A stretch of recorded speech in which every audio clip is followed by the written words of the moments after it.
le but de l'opération maintenant, c'est vous avez des fibres à l'intérieur d'un tube. Ça, par exemple, c'est l'arrivée de votre opérateur Internet. Et vous avez un autre tube dans lequel vous avez les fibres qui sont chez vous. Le but du jeu, c'est d'arriver à les raccorder les unes avec les autres. C'est ce qu'on appelle l'épissure ou la soudure. Alors, pour arriver à faire une soudure, déjà, il faut enlever le tube. Donc le tube, vous l'avez déjà vu quand vous avez travaillé un petit peu la fibre. Il suffit avec l'ongle de l'enlever et de l'enlever délicatement. Attention, il ne faut pas l'enlever très vite parce que si vous risquez de vous couper les doigts. Alors, vous dénudez une petite vingtaine de centimètres, même une bonne vingtaine de centimètres. Et à partir de là, vous allez choisir la fibre que vous avez besoin de raccorder. Ça peut être par exemple n'importe laquelle des couleurs. Je vais prendre la première qui va venir, moi. Et par exemple, on va travailler avec la fibre bleue. Fibre bleue, pour arriver à la souder, il va falloir que j'enlève la petite partie plastique qui correspond à la couleur pour avoir directement accès à la fibre. Donc je vais utiliser une des pinces à dénuder avec laquelle vous avez travaillé tout à l'heure et je vais enlever ce que l'on appelle le buffer. Le buffer, c'est ce qui est la petite partie colorée. Alors, je vais enlever le masque parce qu'avec la buée et les lunettes, on ne voit absolument pas ce qu'on fait. Donc j'enlève le masque uniquement pour travailler cette opération.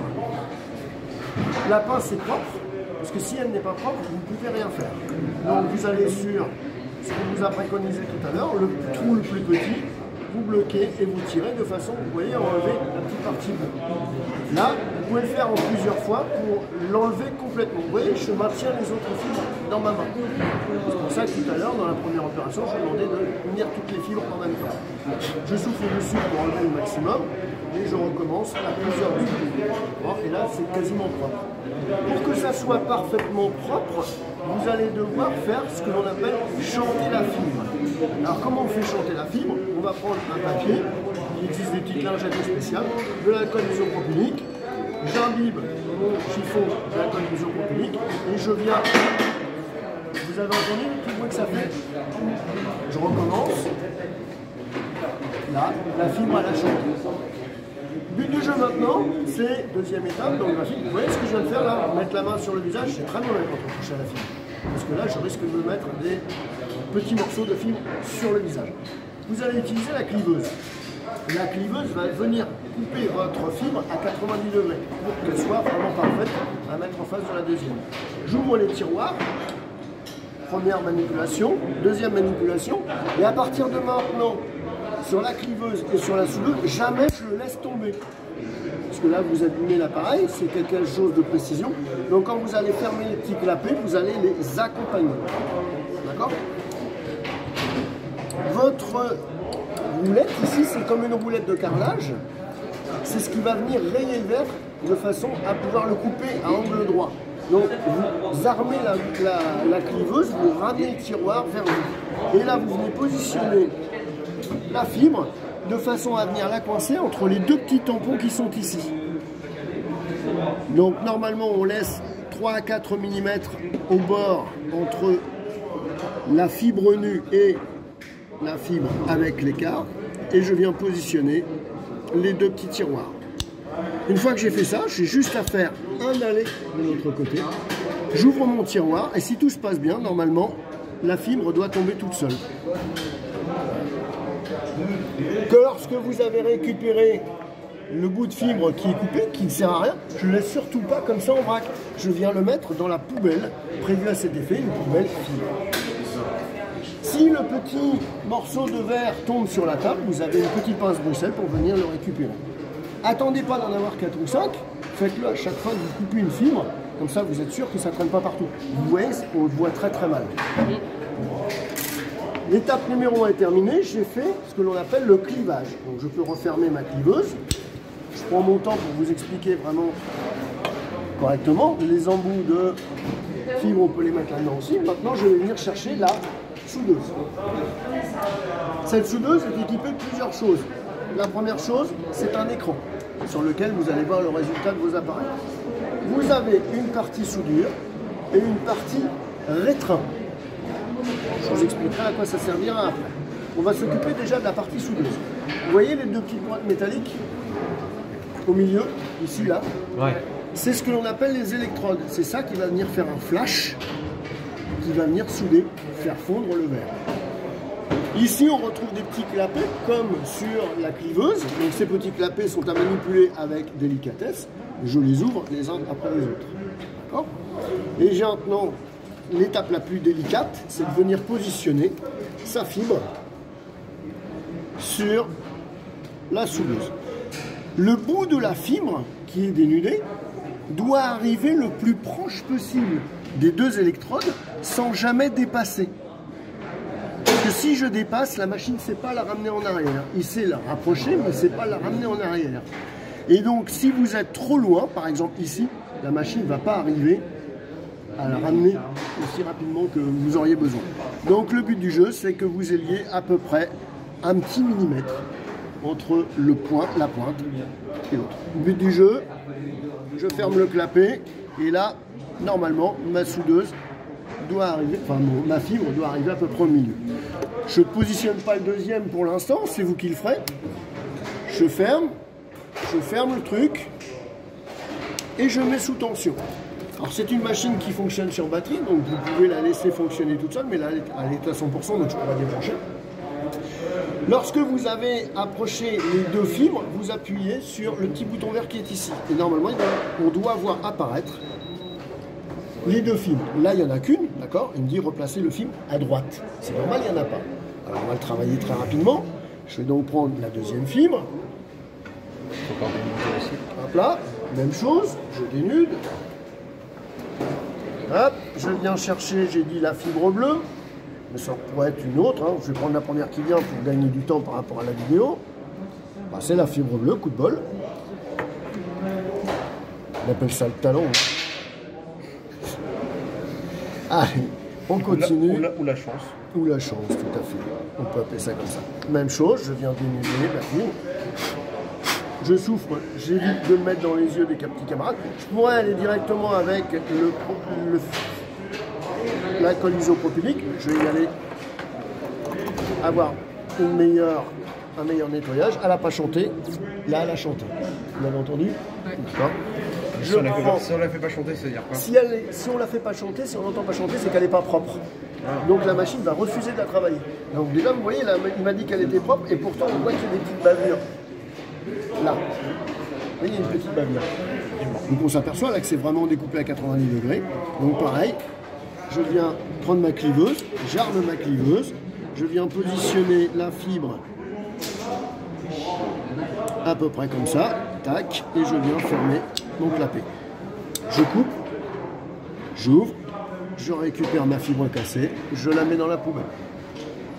Non, c'est tout bête, hein, c'est tout le temps la même procédure. Mais, chose que l'on ne fait pas, contrairement à du cuivre, je ne vais pas faire plusieurs fils en même temps. Je m'occupe d'une fibre à la fois. Là, j'ai vu qu'il y avait une petite saleté, donc je préfère remettre un petit peu. Là, on l'entendait chanter. Donc, il m'a dit tout à l'heure que la fibre de droite n'était pas correctement positionnée. Donc, vous voyez, elle est à droite, donc je la mets à droite. Là, je vais ouvrir un petit peu plus le tube pour pouvoir avoir plus d'amplitude au niveau du geste. Je viens positionner de l'autre côté. Alors c'est le geste le plus délicat. Hein. Vous voyez, moi aussi je tremble et c'est pas forcément le plus facile.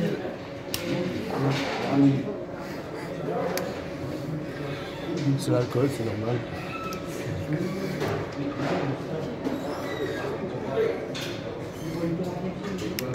Tac, là on est à peu près bien. Il y a moins d'1 millimètre de chaque côté. Je positionne correctement ma fibre, je referme le petit tiroir et j'appuie sur le bouton vert. Là, je vois apparaître les deux et vous voyez, la machine va les aligner dans tous les sens, dans les 3 axes. Une fois qu'ils sont alignés, il va essayer de me faire une soudure. Là, il me provoque un arc et il va me donner le résultat de la soudure. La fusion est OK, j'ai une perte de 0,00, c'est-à-dire que c'est une soudure parfaite. Vous pouvez aller jusqu'à 0,03, c'est un coup de bol, ça varie, c'est pas... c'est en fonction du positionnement, en fonction de la fibre, vous pouvez aller jusqu'à 0,03. Si vous avez plus de 0,03 dB décibels de perte, c'est que votre soudure ne sera pas correcte, donc il va vous la refuser. Voilà, votre soudure elle est terminée. Lorsque vous ouvrez le petit tiroir du dessus, la machine va automatiquement faire un test de traction, c'est-à-dire qu'elle va tirer des deux côtés pour voir si ma soudure elle est correcte. Ok. Et bah, des fois ça casse, si la fibre est trop fragile. Là j'ouvre d'un côté, j'ouvre de l'autre, et je récupère ma fibre. Qui s'est barrée de je sais pas quoi.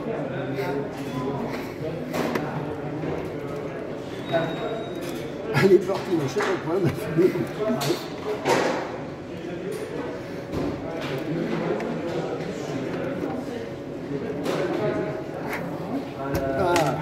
Alors vous voyez la soudure, on la voit pas, hein. On voit pas du tout la soudure. Ok. Donc là, si je la manipule un petit peu, normalement au bout d'un moment, elle est costaud celle-là. Voilà, elle s'est cassée. D'accord? Donc vous imaginez, lorsque vous allez venir lever votre fibre à l'intérieur d'une cassette ou d'une boîte, vous risquez de la casser. Donc pour éviter cette chose, on va utiliser ce que l'on appelle un smooth. Le smooth, c'est quoi? C'est un petit bout de plastique avec une partie métallique à l'intérieur. On va venir glisser. Ça, c'est très fin. C'est très fin, ouais. Donc on va venir glisser la fibre à l'intérieur avant de faire la soudure. Une fois qu'on a glissé la fibre à l'intérieur, on va réaliser la soudure. Et une fois que la soudure sera faite, mon smooth, je vais venir le positionner au milieu des deux coups, c'est-à-dire à l'endroit où j'ai fait la soudure. Une fois que j'aurai fait ça, je vais prendre mes deux fibres avec mon smooth et je vais venir les glisser à l'intérieur du four. Oups, démarrer. Il faut forcément les, comment dire, les séparer une fois qu'on a fait la soudure. C'est-à-dire parce que là, là vous le mettez directement, vous mettez les deux morceaux, mais pas côte à côte. Là, j'ai les deux fibres, une de chaque côté. Là, je gagne du temps. Si je vais dormir, je recommence, je mets la fibre dessus. Donc, normalement, quand c'est soudé, ça se marre pas tout ça comme ça. Hop. Tac, je la fais dépasser histoire de. Et ça glisse.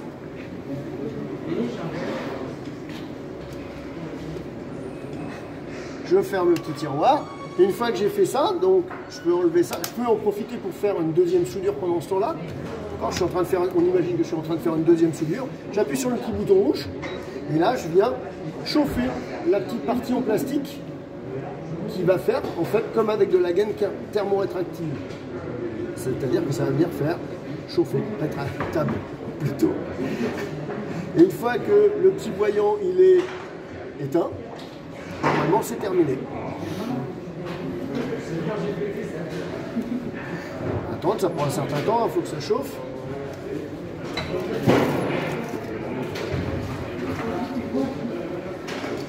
Et vous avez un petit support métallique que vous venez positionner derrière la soudeuse.